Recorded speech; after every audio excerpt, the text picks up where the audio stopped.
let's take a look at this new portable generator I got. This is a solar generator. This is a Pecron E1500 LFP. There we go. This is the newest device that was sent to me. I was asked to review it. Again, was not paid. I get to keep it, obviously, but I was not paid any cash, and I was not directed on how to review it. They only asked that I unbox it and that I review it. So I'm going to go ahead and start the unboxing now, and let's take a look at this.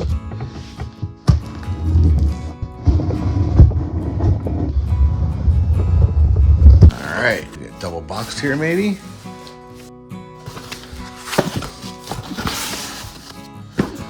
All right, here we go. Let's start taking this apart.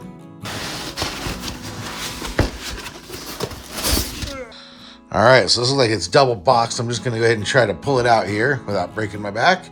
It's around 40 pounds, I believe. We'll find out for sure when I look up the stats.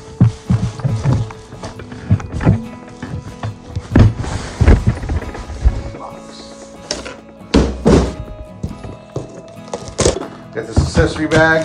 We got this plastic wrap device we're gonna open up here in a second. Let's go ahead and open it up. This has got to be an accessory case here.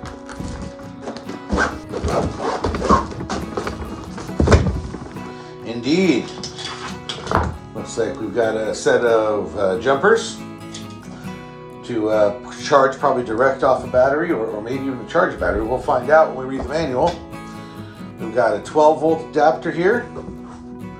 Then you've got a classic AC adapter. Some sort of custom plugs here. We're going to find out what these mean in a minute. And we've got the user manual.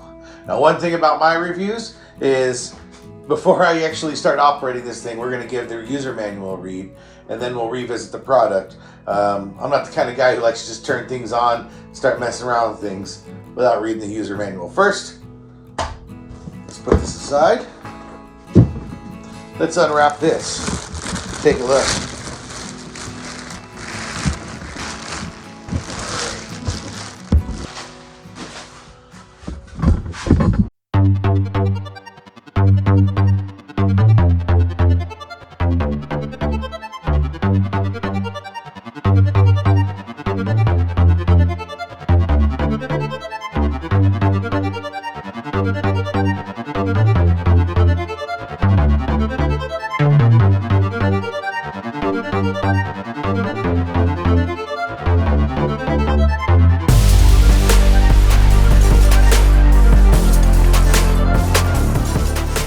We've got 3 AC outlets. We've got the DC and AC on and off switch. We've got some DC inputs. Maybe this is coming from solar panels, or I believe there are additional units you can get and stack this on top. But I'll look this up and talk about it in a minute.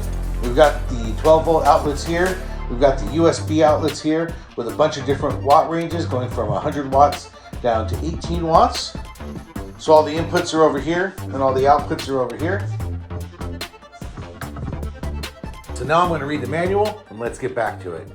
First, let's check the charging. I actually left this thing run down. I accidentally left it on when I was playing with it, so I ran it all the way down to pretty much near empty. We're going to start up charging at 2% and see how long it takes when I plug it into the wall. All right, we're starting at the low point. Let's see how long it takes to charge it up. We are at 2%. 30 minutes. 30 minutes later, and it's already charged. So in the end, it took less than an hour, which is far less than the manual says. The manual suggested 1.8 hours to fill it up, and it's taking less than an hour. This has actually happened twice now that I've charged it, and each time I've charged it, it's taking generally about an hour or less than an hour to take it all the way from near empty to 100%. Makes me a little suspicious that maybe it's not actually at 100%, but either way, the ability to recharge quickly is a real big advantage of this. It's going to come in handy a lot when we're out there, being able to bring it from 0 back up to 100 quickly, but I do have to be careful when I am plugged in trying to charge it. It can overwhelm my RV if I have the air conditioner or microwave or something heavy on at the same time. So I'll have to be aware of how much of a vampire this thing can be when it sucks in power. So one of the load tests I want to do is see how long will it run a powered cooler. One of the use cases I have is to take this into my trailer and use it as a backup refrigerator, basically. I also can take it into my truck when I'm traveling away from my RV. So because of that, I really want to test it with our powered cooler. And that's one of the tests we're going to do here. 7 hours later, we're down to 63%. And that's just running the fridge.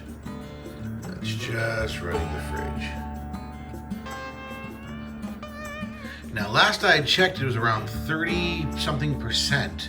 And I come back here about an hour and a half later, and it's just dead. So I believe that this is shutting off before it gets to 0%.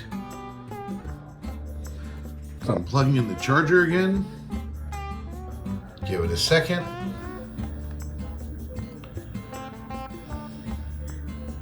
And now it registers, what, at 2%. So as powerful as this is, and as fast as it charges, somewhere in that last 20% or 30%, it just seems to drop off. And now here it is up at 100% again. And it's still charging, it looks like. And we haven't started drawing on it with the fridge. But boy, that seemed kind of fast to fill up from 2% to 100%. So in the end, it took 7 hours to take it from 100% down to 63%.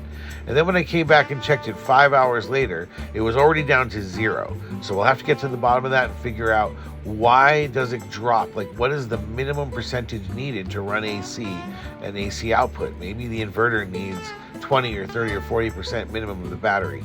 I'm not really sure, but we'll have to figure that out. So for today's test, we've turned it on. We're at 98%. All right, let's put on AC mode. Hold it for AC mode. All right, and then we're gonna turn on DC mode as well. So now we got DC out, and we're gonna test 4 objects in increasing power draw. So first, we're just gonna grab my iPhone. We're gonna put it up here on the charger. Give it a second. Now it's charging. All right, now you can see we're pulling 1 watt, 2 watts. Let's turn on the light. Okay. Interesting that the light doesn't register on the AC, but it is just an LED bulb, so maybe it's just not enough to register. Next thing we're gonna do is we're gonna put on the big Magilla, the space heater. We'll start with the fan. All right, that's pulling a mere 30 watts. Let's put on the level 1 heater. Okay, we're up to 750-ish watts. Let's put it to level 2. Now we are up to 1460 watts. Now this is usually the battery killer right here, the heat gun. You can see it's plugged in to the AC, and we're gonna go ahead and start it on number 1 and see if it even holds at number 1. 2200, that's where it's supposed to turn off. So 2200 is supposed to be the max, and it's holding at 2215. So I don't know if it's limiting it or if it just coincidentally is hitting that peak. But we're about to turn it up to 2 and see what happens when we overload one of these. And there it goes. You can see the alarm light went off. You can see the AC shut down. But the DC is still going. So it's just the AC side that shuts down. That's interesting. The phone is still charging. So it was able to hold the 2200 watts. Fairly impressive. But of course, once I went right over, I knew it was going to blow out. It's supposed to blow out. That's how these are designed. Now that we've turned it all off, we'll turn it back on. And we'll just test the light. Make sure it's still working. And there we go. So it's back on, and it works with 96% left. As far as what comes in this, you basically get the E1500 LFP, you get an AC charging cable, an MC4 solar charging cable, a car charging cable, and a pair of alligator clips. I did find that the recharge time was actually better than what they listed here. Again, I'm a little suspicious as to why it charges so fast. Is it actually at 100%? But yes, within less than an hour, I've been able to get this thing to 100%. And I found it was charging just as fast as my electric generator. I haven't tried charging it off the car yet. The LCD Smart Display is smart, and it is very clear to read. Its output shows whether or not the UPS mode or uninterruptible power supply is working, whether or not you have the wireless turned on. I did use wireless, and there is an app you can get from Apple or Android, and it works really well. It's very simple, and it plugs right in. There's a temperature alarm. There's the percentage that the battery is actually full and the voltage that it's putting out. There's the AC overload alarm, which we'll see in a second when I overload this device. Has the charge indicator, which tells you whether or not it's being charged. A discharge indicator. So this tells you basically if it's a positive number, then you're adding more watts from the charger than you're pulling off.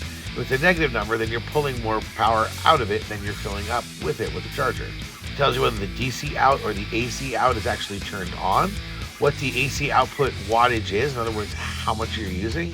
And it also has the remaining charging time or the remaining discharge time, depending on what mode you're in. So it helps kind of figuring out how much time you have left. So we have the LCD display that we just talked about. We have the charging ports that come in, these alternative charging ports for solar and other inputs. There's a fuse, but I haven't actually opened up the fuse to see what type it is. There's the AC input. This is where you plug it in to charge it. And then there's the AC output. And this is where you get the AC power off the battery, assuming you have the inverter turned on. The wireless charger, as long as the DC is turned on, you can set your phone on top. I did test this and it does work. These are the switches to turn on the output for either DC and or AC. We have some other alternative outputs, including a classic car charger or cigar charger for 12 volt. And the other output you'll probably be using the most is the USB-A and USB-C ports. They come in at various wattage and they are labeled as such. There is a battery expansion port on the side. They did not give me any expansion batteries, so I can't really test that, nor can I test the solar because they didn't give me any solar supplies with this. I can't really test the efficacy of the solar charging or the battery expansion port, but it does come with the ability to add both. Just a quick note about the UPS function. That's the uninterruptible power supply. If you're thinking of getting this for your computer or server or an essential digital item, do bear in mind that it can take anywhere from 8 to 20 milliseconds for it to switch over. So the idea here is you plug in a device to this, and then you also plug it into the wall. So it's always charging, it's always on, and it's always putting out power. And the idea is if there's a blackout, it'll switch over to the battery power, and you shouldn't really notice. But if you have a very sensitive device, like a server, you may notice. This is probably better for sump pumps and other electric devices that need to be on, and you need to make sure if it's an electronic device that you're protecting here, that it can handle the 8 to 20 millisecond downtime between the power going off and the power coming back on. If you have a laptop, well, that's a non-issue because your laptop has its own battery, and that helps bridge the gap between the power going off and power coming on the battery system. So just bear in mind, if you're looking to use this for an essential server or workstation item, do not use this for that type of UPS. All right, so here's my review. As usual, I like to keep my review simple, keep it down to 3 characteristics that I'm most concerned about. 1, how easy is it to use? 2, how functional is it? And 3, is it durable? Well, upon first review, I definitely found it was easy to use. Although I did read the manual, I felt like I didn't have to. It was very apparent, very obvious. I feel like you could just open this thing up and start using it. You wouldn't even need to read the manual. Durability, yes, it seems very solid. It feels like I could lock up the one of the handles with my bike lock and that would feel okay.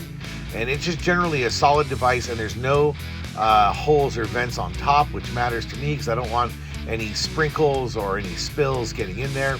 I do like the inset fans so that I can put this device against a wall and there's still air getting to the fans or getting out of the fans. As far as functionality goes, it is quite functional and it does everything that it needs to, but some of that unpredictability with the power dropping below 50% and then eventually turning off when it was on the AC, I need to know kind of what the real drain rate is, right? When it gets to 50%, I have to know, is it going to turn off at 30? Is it going to turn off at 20? So I will be spending more time with this, and I'll try to figure out exactly how long does it go on AC before it turns off. But clearly it's not linear. There's a faster drop off as we get closer to the end, and there's some minimum amount of power that's required for the AC inverter to use. On ease of use, I gave it a 5 out of 5. So for durability, I gave it a 5 out of 5 as well. And functionality, 4 out of 5 on functionality. So overall, upon my first review, I'd say, yeah, go ahead and get one of these if you're interested in it. I've got some interesting use cases coming up where I'm going to be using this in my trailer for my cooler, and I'm using it a lot. So stay tuned to my next videos that are coming out, my travel videos, where I'll be using this real time in real life, and we'll see how it holds up when I start using it day after day on a multi-week road trip. And look over here to see my latest travel video where I use the pecron to power up my power set cooler. Also below me is the review for that cooler if you're interested in it. And over here in the corner, it's one of my crazy RVs Gone Wild videos if you're interested.